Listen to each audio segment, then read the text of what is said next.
So I've already marked the dart on the main fabric. So at this point we'll go ahead and mark the armhole dart and the under bust and high waist dart on the lining as well. So after you're done marking it, you're going to stitch it. Normally, if I wanted to actually attach essays to the main fabric, I would have attached it before even marking this dart, but something came up and I couldn't retrieve the pattern, so I had to mark it first and stitch it before attaching any hairstay. So here is the back piece pattern. Of course, we've already cut our fabric, we've already cut our lining, so I don't want to damage this pattern, so I'll just fold it midway, then just give it a small cut so that my scissors can pass through it very well. So we cut through the dart, you just follow the dart line, cut it through. Everything we're trying to do is to avoid damaging the pattern, because we're still going to use it until we're done making the outfit. So after cutting off the dart, we're going to transfer the darts to fabric. We're also going to transfer the darts to the lining. So if you check the fabric I'll be working with, but I've already estayed the fabric, so I'm going to use a different color of chalk that is not white to mark on the estayed part. So the rough side of estay sits on the wrong side of your fabric, so that rough side has gum. So you just place it, just follow up the shape of the pattern, and then it sits all peacefully, nicely and well. And yeah, that's it.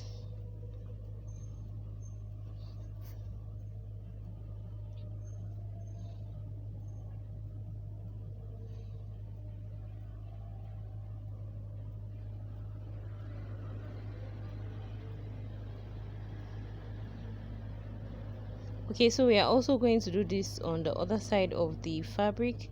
We're also going to do this on all the lining pieces before we start stitching.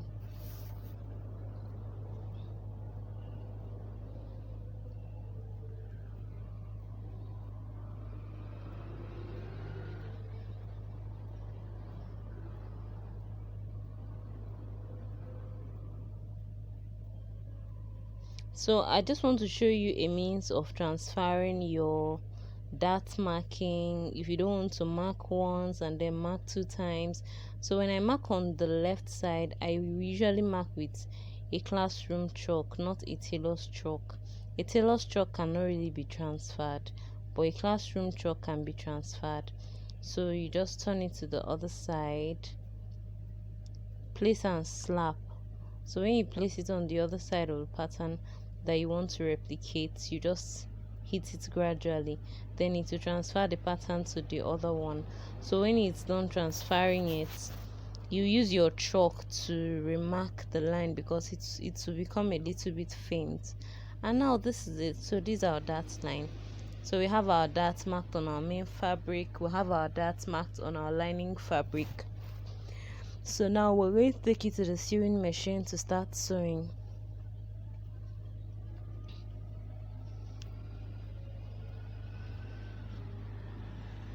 So I'll pinch the base, I'll pinch the top,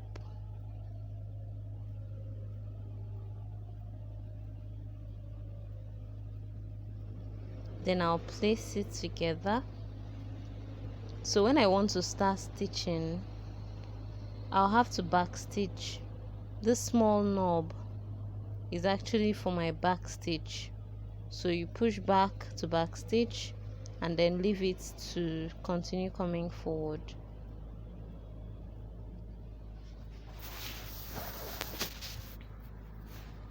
So you just round the stitch following the shape all through to the end. So after we're done doing that, we do it for all the other panels, and this is for the main fabric. We're also going to pinch the upper part of the dart, and we'll pinch the lower part of the dart, and then we can now pin. We just find a place and pin the central part of it, and then run our stitches from beginning to the end.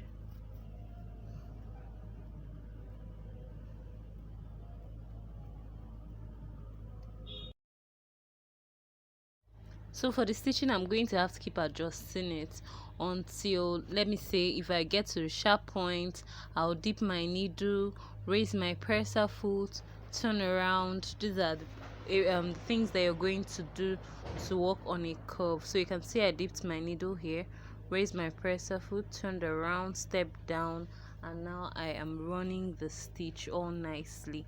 So you're going to do this for the front piece, all the side pieces, like you're going to work on them. Then the next thing you're going to work on after you're done doing the front darts, that's the front waist and underbust darts, is to work on the armhole darts. So this is pretty much easy. You just pinch it also. You start working from the pointed parts. I prefer working from the pointed parts. Okay, so you start working from the pointed parts. You run the stitch all the way to the end. So always remember to lock your stitch, like back stitch before you start and back stitch by the end of every seam. Okay, so anytime I press that knob in, it's just to back stitch.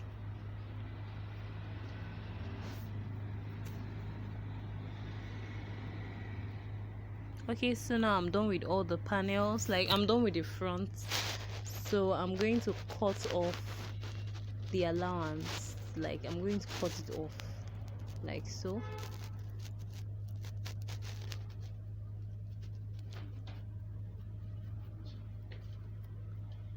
So you can see how nicely I'm not cutting on the thread, I'm cutting, let's say 0.25 to ½ inch away from the thread. That's what I'm cutting. That's also to enable us have something flat and to enable the ironing come off a lot more easily.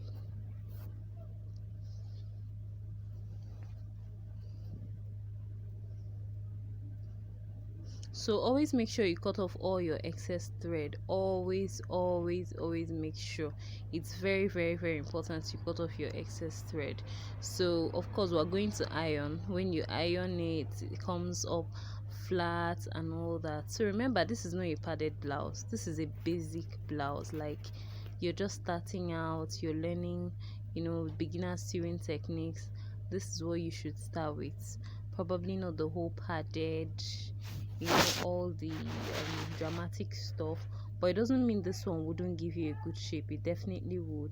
Then right now I actually want to attach edge lace to it, just to give it some kind of contrast, a fine look and all that.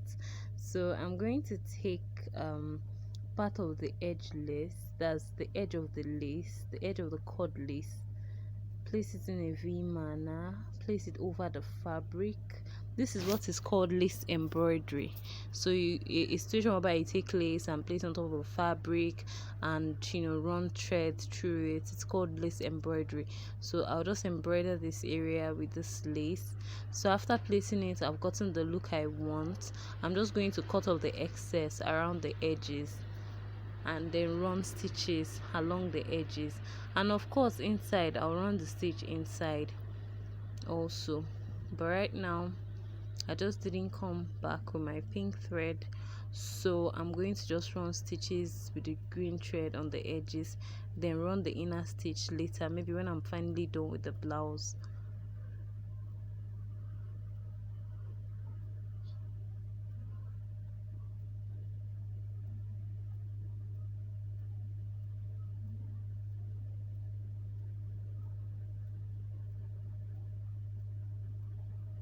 So you can pin it together so that it doesn't come off or start shaking. Also make sure that you're not hindering your darts, like you're not blocking off your darts. You make sure your dart sits very well. Even though you place this edge lace on top, your darts is still very comfortably seated underneath. So that's how it should be.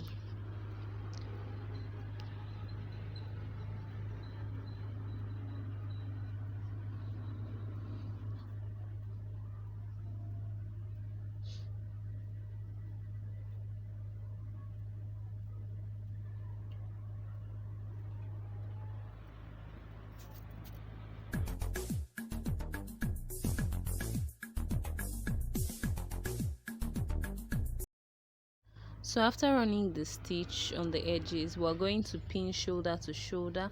That's the shoulder of the front piece to the shoulder of the back piece. You pin it together and stitch it together using 0.5-inch sewing allowance. So you can see our tape reading. So you just mark 0.5 inches and use it to join the shoulder to shoulder. So we're also going to do the same thing to the lining. So but before we join the shoulder to shoulder of the lining, we are going to attach the facing of the lining. We're going to attach the facing of the lining. So first I had to run a stitch, a 1/2-inch stitch along the edges of the collar. That's the the facing along the edges.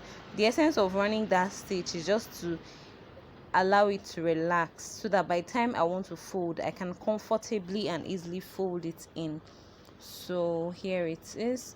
You go ahead and pin the round neck of the facing to the round neck of the lining. The lining is the definer.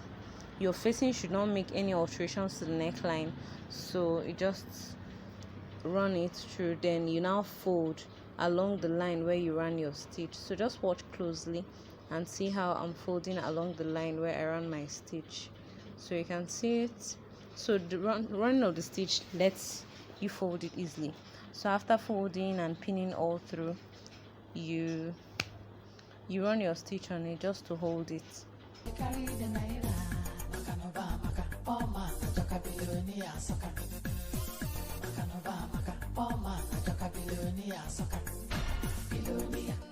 We're also going to attach a facing to the front. The facing is not entirely compulsory, but it just helps your work look peng, like look touche and all that, and it helps it look neat. You can attach your label on the facing and it looks all neat. So when it gets to the front, it's a little bit complicated because the front now has curves, breast curves and all that. So to avoid all these issues with pinning the neckline and not getting it right, I'm going to notch the center of the lining and I'm going to notch the center of the facing, and then I'll hold them together center to center, then pin it from center to the right end, then pin it from center to the left end. So you fold. This is how to notch. You fold and use your scissors to make a small cut on it. That cut is like a V, tiny little V. So you do the same thing also to your lining, and it's just a way of marking the midpoint and saying this is my midpoint. Meanwhile, you only place your facing on the neat side of the lining, not where you stitched your darts, the neat side of the lining. So of course we'll pin the center to center together, then we'll pin all the way to the right, then we arrange it. Take your time, like you don't have to rush through this process. Take your time in the arrangement so that you don't have a shaky, misplaced neck piece and all of that. Remember, the lining is the definer. The facing should never change the shape of your neckline. The lining should just define everything. So everything should fall in line with the lining.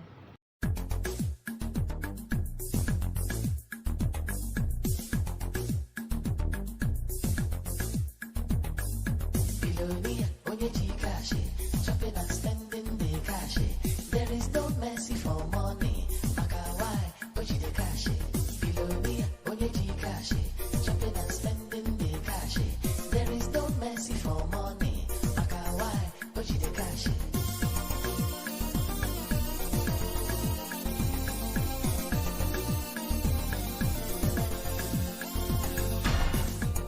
When you get the cash, you're gonna say life with the sweet. Everything in the yes side, because you carry the naira. Makanova, maka, poma, joka billionaire, soka. Makanova, maka, poma, joka billionaire, soka. Billionaire, when you cash, shopping and spending the cash. There is no mercy for money. Maka, why, would you the cash? Billionaire, when you cash, shopping and spending the cash.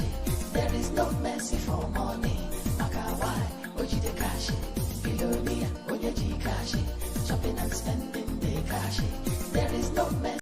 So it's time to now do the top stitch stroke edge stitch on the folded area. You know, all this while I've been running stitches on the non-folded area, so you can just do edge stitching using your presser foot as a guide. Just stitch along very, very, very, very close to the edges of the folded edge. So you just stitch very close to the edge, like 0.125 away from the edge. That's where you're going to top stitch on. If you use a normal presser foot, which I am not using, I'm using a big presser foot, it should guide you just like I taught you in pencil skirt making, how to edge stitch and zip fixing. So you just run your stitches round, keep removing your pin. I mean, like, it's a gross act of laziness not to remove your pins while you're working. Make sure you remove your pin before you get to that exact point. If not, you're going to create a hazard. So by the time we are done, we're going to stitch shoulder of fabric, shoulder of back lining to shoulder of front lining, and this is what we're going to have. Isn't it so cute? I mean, so right now that we have this, we're going to place the front, that's the main fabric neckline, to sit directly on the neckline of the lining. The neckline is where the facing is sitting, so I always ensure that my shoulder seams are aligned. At least that way you get to know that you did your cutting properly, you did your sewing properly, and the two shoulder seams should align. The end of the fabric should align with the end of the lining on both sides. The center of fabric should align with center of lining.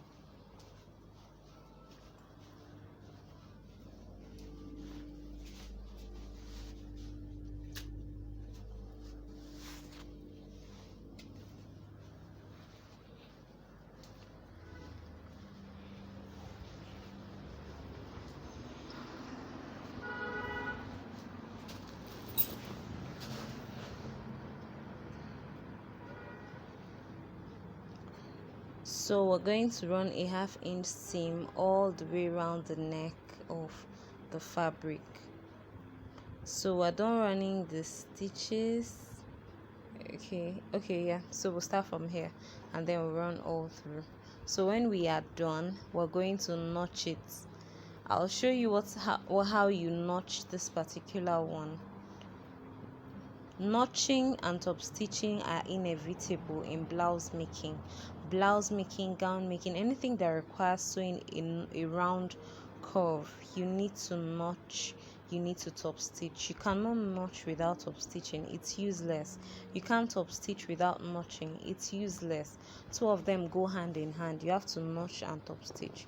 So meanwhile, we run our stitches first. So when you get to the shoulder seam, you open it so that you don't have a bulk on that area. You see, you open that of the seam on the lining, you open the seam on the main fabric so that it sits relaxed and you can iron it very easily. Also on the shoulder seam, I always run a double stitch so that, you know, that is a pressure area, so you need to run a double stitch so that it doesn't come undone, like it doesn't start loosening.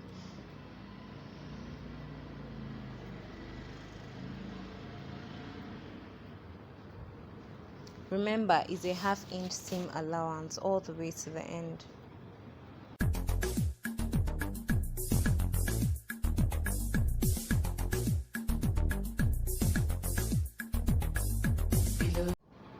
So now that we are actually done stitching, we cut off the excess thread and we now use our scissors for the notching.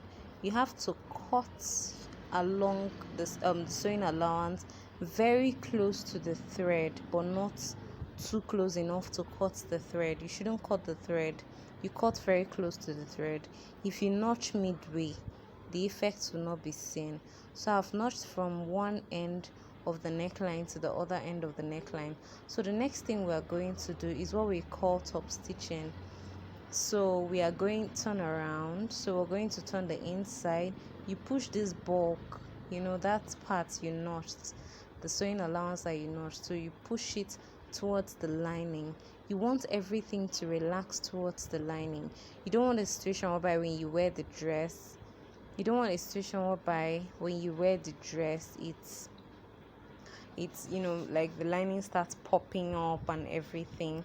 So you just have to top stitch it. You run a stitch more like 0.25 inches away from the edge, that's the joining point of the lining and the fabric.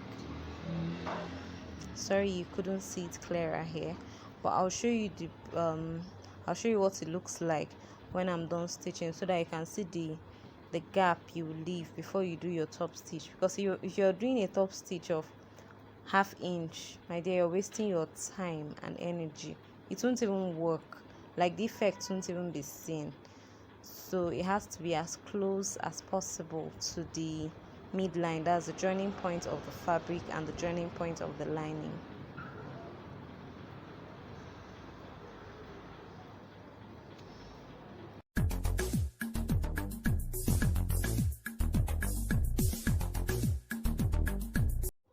So this is actually what it looks like when you're done top stitching. It has to be very close. So now that we're done with everything about the neckline, we're going to notch the center of the lining base, the center of the base of the lining.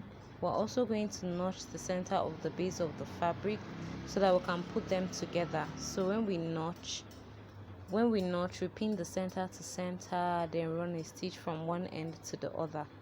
So we're going to do it for all the pieces.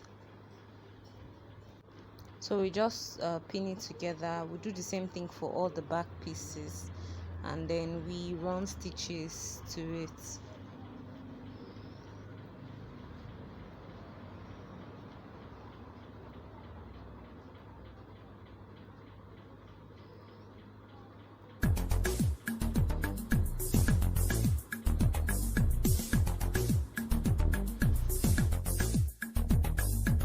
Billionaire, Onyeji cash, shopping and spending the cash.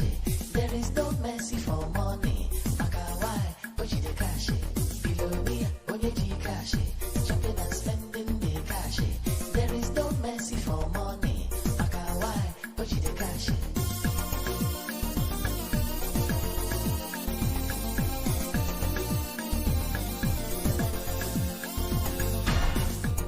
When you get the cash, you're gonna say life with the sweet, everything in the yes, because you carry the naira. Maka no ba maka, oh maka joka billionaire.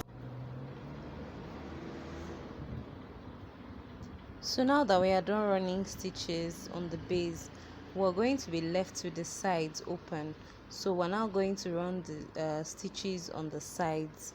From the upper part, we drag the lining to touch the fabric, and then because we shorten the lining, we're going to have a part of the fabric folded towards the lining area on the base. So we're going to run the stitches on all the sides, all the left sides, all the right sides, all the front side, all of them, left and right and front. We're going to run stitches through them.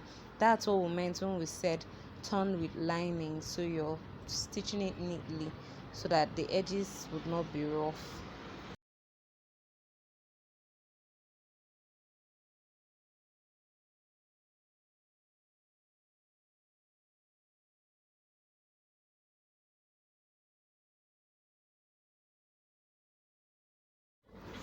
So after running our stitches, like now we've run on the base, now we are going to give it a slight notch so that when we turn it up, it's going to still have a sharp corner there, but along the armhole where we have an opening, there's really no need for the notching. So after everything, we're going to turn all of them from the armhole area. That's after running all the stitches on all the sides. We turn everything from the armhole. You put your hand into the armhole area, drag out the fabric. So we do that for all the pieces. After doing that, we're going to go ahead and iron it. So you can iron with a steam iron, or if you can't iron with a steam iron, you can sprinkle water and iron with a very hot iron.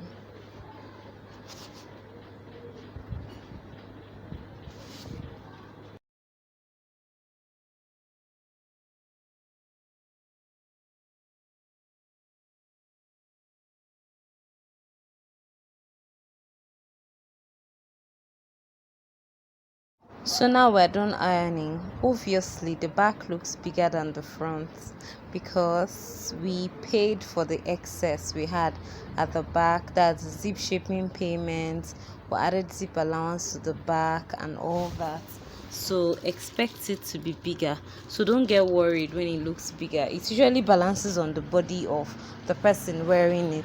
So you now pin the armhole area together.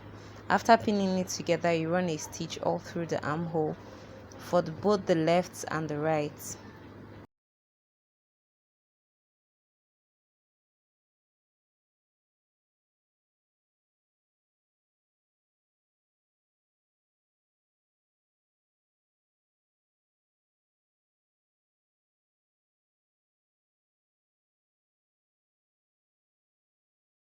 Trim off every excess lining along your armhole area after you're done top stitching. So after